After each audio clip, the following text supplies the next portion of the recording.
Oh, oh, oh, oh. Teman-teman sekalian, taubat itu sesuatu yang sangat indah. Jauh dari apa yang dibayangkan oleh seseorang dan punya kelezatan. Jauh daripada lezatnya semua makanan dan nikmat-nikmat dunia ini. Tapi tentu itu akan dirasakan bagi orang yang betul-betul tulus dalam bertaubat kepada Allah Subhanahu wa taala. Terbukti pada saat orang tulus bertaubat, ada kelapangan dada dia rasakan. Netesnya air mata, ketenangan hati, terdorongnya setelah itu untuk rajin berbuat amal saleh. Ini berarti menandakan dia punya kenikmatan. Kalau tidak mungkin hati merasa tentram. Saya yakin kita tidak luput pernah berbuat dosa, kemudian kita menyesal kepada Allah Subhanahu wa taala. Pada saat itu, begitu kita istighfar, bertobat kepada Allah, ingin mengubah keadaan kita menjadi lebih baik, hati jadi plong. Dari kejadian lapang, air mata kita menetes. Ucapan tutur kata kita cuma beristighfar dan bertobat kepada Allah Subhanahu wa taala, memuji dan menyanjungnya, takut dari neraka, berharap surga. Begitu juga dengan kita jadi lebih rajin beribadah setelahnya, lebih semangat dan merasa benci dengan perbuatan-perbuatan kesalahan tersebut. Itu hanya akan berubah kalau seseorang memang berusaha untuk mengubahnya. Misalnya dia kembali lagi membuka pintu-pintu kemaksiatan, syaitan berhasil lagi mengelabui dan menguasai dia, barulah perasaan itu hilang. Tapi selama dia tidak melakukan itu, artinya tetap dia istiqomah dengan taubatnya. Setelah bertaubat ini dia tidak mau mengenang lagi masa lalunya, yang dia tahu adalah sekarang ke depan dengan amal soleh. Maka kita temukan orang itu paling lapang dadanya, bercahaya wajahnya. Saya bertemu dengan banyak ikhwah di pengajian. Saya tahu masa lalu mereka seperti apa, sangat kelam. Baik mereka ceritakan atau memang tersebar di medsos. Tapi Masya Allah, tabarakallah, setelah ketemu, saya sering tanya, bagaimana akhi perasaannya? Dada lapang Ustaz. Walaupun pendapatan lebih sedikit, tapi hati tenang karena halal. Ada yang sampai cerai dengan istrinya, ada yang sampai berhenti dari perusahaan pekerjaannya, ada yang hijrah dari kotanya. Tapi semua itu menjadi kecil bagi mereka. Ini semua efek daripada taubat itu. Akan mendatangkan kelapangan dada yang luar biasa, ketenangan hati. Jadi taubat itu sangat indah.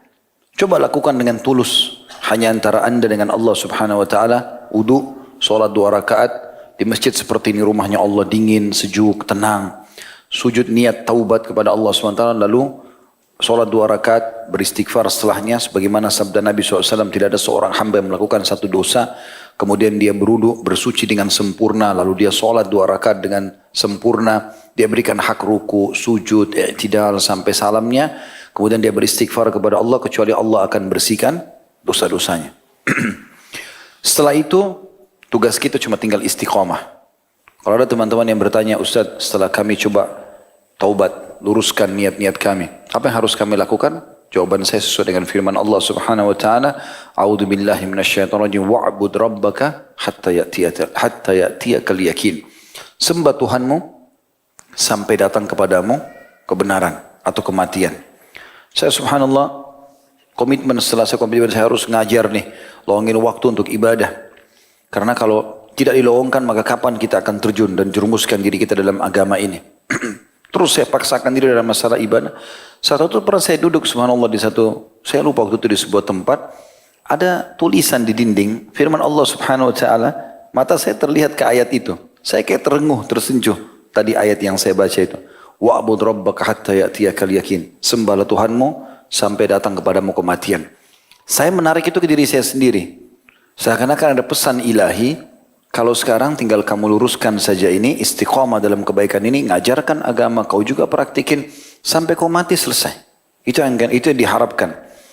Maka ini yang kita lakukan setelah kita mendapatkan manfaat tersebut. Mahal teman-teman sekalian taubat itu. Kata sebagian ulama, kalau seandainya seseorang hamba dimudahkan oleh Allah untuk beristighfar dan taubat, berarti Allah inginkan kebaikan untuk dia. Karena Allah gembira dengan taubatnya. Kan begitu dijelaskan dalam sebuah hadis yang sering kita sebutkan, hadis Bukhari. Kata Nabi SAW, sesungguhnya Allah lebih gembira, asyaddu faraha. Kalimat asyad dalam bahasa Arab jauh lebih gembira daripada seseorang dengan taubat hambanya, daripada seseorang di antara kalian yang pergi ke padang pasir yang tidak bertuan, Dia membawa seluruh bekalnya di atas tunggangannya, kemudian dia tidur di bawah sebuah pohon. Setelah itu dia bangun, ternyata tunggangannya hilang bersama bekalnya. Tidak ada satupun orang di padang pasir itu. Lalu dia keliling-keliling mencari bekal dan tunggangannya, dia tidak temukan. Setelah itu dia berkata, karena sudah putus asa, saya coba kembali ke pohon yang pertama. Lalu saya coba tidur, mudah-mudahan saya tidak bangun lagi, meninggal dunia. Karena sudah tidak ada harapan sama sekali. Maka pada saat dia terbangun dari tidurnya, tiba-tiba dia melihat di atas di depan matanya tunggangannya dan berikut bekal-bekalnya. Bagaimana gembiranya orang ini karena dia bisa melanjutkan kehidupan dia karena sudah ada tunggangan yang bisa menyelamatkan dia dan bekal makanan yang juga bisa memenuhi kebutuhannya. Allah lebih gembira dengan tobat hambanya daripada itu semua. Kita nggak mungkin luput dari dosa. Tapi sebaik-baik orang yang berbuat salah adalah yang bertaubat. Makanya Nabi SAW mengatakan semua anak Adam khata'. Kullu ibna Adam khata'un. Semua anak Adam pasti buat dosa, buat kesalahan. Wa khairu khata'ina tawwabun. Tapi sebaik-baik orang yang berbuat salah adalah orang yang bertaubat. Orang yang kembali ke jalan Allah Subhanahu wa taala. Tentu juga taubat artinya meninggalkan, tidak akan kembali lagi. Itu makna taubat, gitu kan? Kita usahakan agar semaksimal mungkin tidak kembali lagi. Tapi rahmat Allah luas. Ada seorang sahabat pernah berkata begini, ya Rasulullah, kalau saya berbuat dosa, apa yang harus saya lakukan? Kata Nabi SAW, taubat. Lalu dia bilang, kalau saya ulangi lagi. Satu waktu, entah kapan saya tergoda lagi. Kata Nabi SAW, taubatlah lagi. Kalau saya ulangi lagi ya Rasulullah. Satu waktu entah kapan saya buat lagi. Taubat. Terus Nabi ulangi SAW dengan jawaban taubat selama dia masih bertanya, kalau saya ulangi, kalau saya ulangi. Sampai akhirnya setelah berulang kali dia berkata begitu, kata Nabi SAW, Allah Tuhan kalian tidak akan jenuh sampai kalian jenuh. Kalau kalian sudah tidak mau lagi taubat, baru Allah tinggalkan kalian. Selama masih mau taubat dan istighfar, aman. Bukan kita gampangkan ya. Tentu jauh lebih baik orang yang sudah bertobat istiqomah. Pahalanya lebih besar dibandingkan dia terjerumus lagi dalam dosa, dia taubat lagi. Tentu, karena detik-detik di saat dia lagi berbuat dosa, orang yang tidak berbuat dosa akan dapat pahala. Misal si A sama si B, dua-duanya pernah berbuat dosa, dua-duanya taubat nasuha sekarang. Tidak mau lagi kembali ke dalam dosa. Si A tetap istiqomah, si B terjerumus. Misalnya sebulan kemudian, setahun kemudian, 5 tahun kemudian terjerumus lagi dalam maksiat. Misalnya berzina dan lain seterusnya. Maka detik-detik di mana dia berbuat dosa ini, tentu si A berbuat ibadah. Karena lagi tidak berbuat dosa. Gitu kan? Di sini kalahnya si B sama si A. Walaupun nanti si B sebulan kemudian taubat dibersihkan dosanya. Bersih dosa. Tapi kosong dari pahala. Gitu kan? Karena misalnya 3 jam yang dia pakai berzina, nggak bisa diisi dengan ibadah. Kecuali dengan hikmah Allah SWT, Allah dengan kemahamurahnya mengganti dosa-dosanya menjadi pahala. Memang ada jenis golongan orang seperti itu. Tapi tentu tidak semuanya.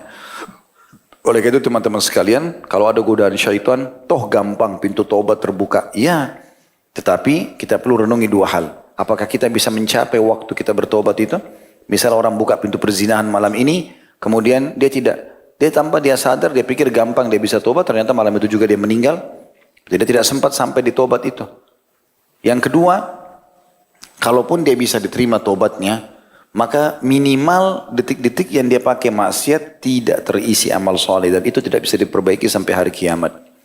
Beruntunglah orang yang engah dengan masalah ini. Semoga Allah SWT memudahkan kita tentunya untuk istiqamah dan juga menjaga, ya, supaya kita tetap berada di agama Allah Subhanahu wa taala. Ingat teman-teman, jangan terpengaruh dengan mudahnya umur antum.